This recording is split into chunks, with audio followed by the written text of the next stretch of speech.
Why is everyone so goddamn obsessed with anime food? Like, this shit doesn't even look that good, man. Food Wars is shit. Sushi is shit.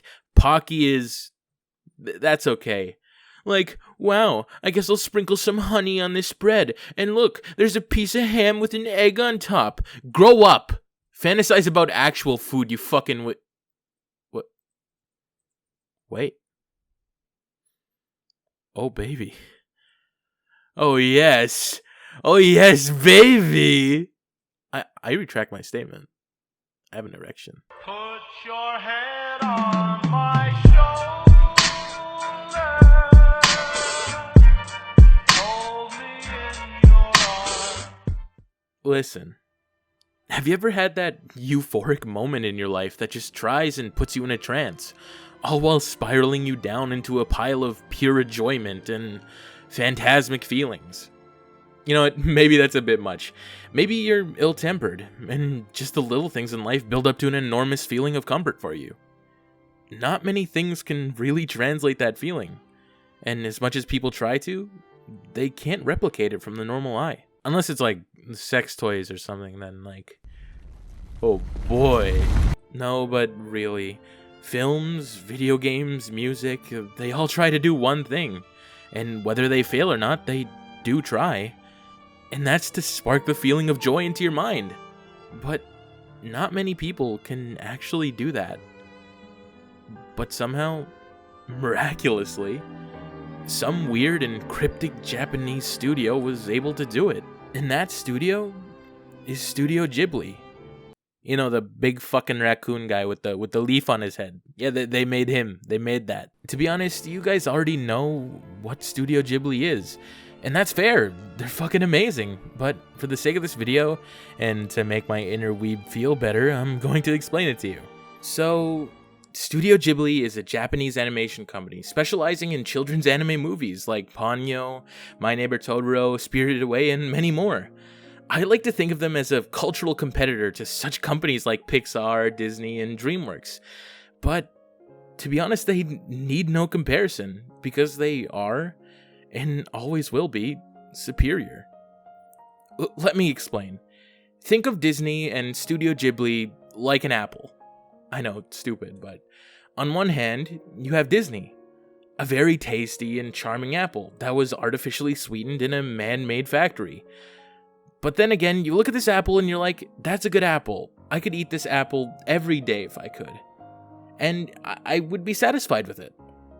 But then you look at Studio Ghibli, and this apple has polish and character, and is nonetheless stunning. Hours of work were put into cultivating this apple's tree into the best specimen it can be. A strong base and a promising future, and tons of markings of past care and nurturing were put into it. So, you tell me. To be honest, it's all really subjective, but if you asked me, I'd take the tree's apple. Because time after time, this tree has put hit after hit out, and Disney's apple production has been shaky over the years. But this video isn't about Studio Ghibli versus Disney. This video is a question. How does Studio Ghibli do this? How do they, year after year and movie after movie, just suck us into a feeling of euphoria and wellness with only 60 minutes to do it? It seems really impossible, but time after time and movie after movie, they exceed our expectations and break barriers in the animation community that no one has ever surpassed before. But before that, I want to talk about 3 specific movies in question that just represent the heart of what Studio Ghibli is. And this might be a little biased, but these are my favorite movies of the bunch, so be warned. To start things off, let's go with Porco Rosso. To be honest, this is one of their lesser known films that they've made, but god damn it if it's not one of their finest. Porco Rosso is about a retired French Air Force pilot that just wants to chill, but as many protagonists do, seemingly get put into situations that end up him being the hero. Oh, and he's a pig. A fucking pig. What's not the love with the fucking pig pilot? Come on, zooming around the skies and fucking bacon and shit. She's fucking awesome. And not to mention, he's a fucking Jad, that all these beautiful ladies love him. But, as I said, as many protagonists do, he has many enemies that are trying to get him. But in a catastrophic encounter, his plane gets shot down and it ends up in the middle of Spain, where it's just torn apart and massacred. But then he meets a young girl who engineers him a plane, and, well, you should just check out the movie yourself.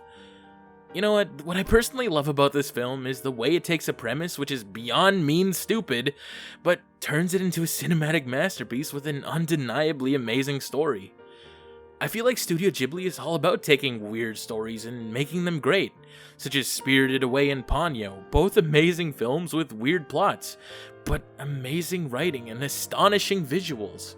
And then we have From Upon Poppy Hill, a love story between two middle schoolers who don't know what the world has to offer, both with fathers who had lost their lives in the Navy and both very passionate about their interests and friends. Trying to save a place they hold dear to their hearts is something that this film is really good at showing. When they try to save an old abandoned library from being condemned, it's very heartwarming. It's a very sweet and great tale about love and connection. But they might be brother and sister, but they may not be. I'll let you figure that out. The way that Studio Ghibli goes about storytelling is amazing. Every single inch of this movie just keeps you captivated and interested in what these characters' outcomes are, and who they become at the end. You genuinely care about who they are and their future. And that's one thing I respect about this company. The way they build character. And for the final film I'll be talking about, and this might be a shocker, Grave of the Fireflies is a 1988 film about war and coping with the feelings of loss. At a young age, Seda, the son of a soldier, was charged with the task of taking care of his younger sister when his mother died from a fatal air bombing on their town. With unstable living conditions, it becomes harder and harder for survival for the both of them. And I don't mean to be a pussy, but it becomes almost unbearable to watch as they both delve into starvation. I won't spoil too much of this film, but this film is a masterpiece. I know I say that about a lot of films, but when I say this is a masterpiece, I mean it from the bottom of my heart. This film is a masterpiece. As heartbreaking as it is, the way they go about telling the story is an unforgettable experience that just can't be replicated. If you search the film up on YouTube, there's a link to the full movie, so you can watch it there after this video. Well, I will be warning you that you will definitely cry. But, getting back to the question, how do they do it? Well, here's my theory. I'll use another metaphor for this one. Think of an anthill, comprising of millions, or in this case, hundreds to thousands of ants working towards one goal. Each ant has a purpose, and that's to keep the stability of the colony in place, or in this case, keep the quality of the films up to date and make sure they as individuals do their part for the cause. Each colony has its leader, and each leader has its colony. If the colony is lazy, the anthill will fail. If the leader is not ambitious, the project will fail. But Studio Ghibli has what no other colony has: a strong leader and a just as strong colony. The people who work on these films are passionate and hardworking. People put their heart and souls into this work just so they can say, "I did it." And that is amazing. A group is only as strong as its weakest link. And Studio Ghibli has no weakest link. And that's why their films are perfect. Well, like I said, this is all subjective, and this is very opinionated too, but I just love these films, and by God am I not passionate about it. The thing is, I take this into my life as well. I try to keep my quality up for this channel, and I take huge inspirations from movies and or other creators. It just boggles my mind how passionate people could be about their work and the quality they put into it.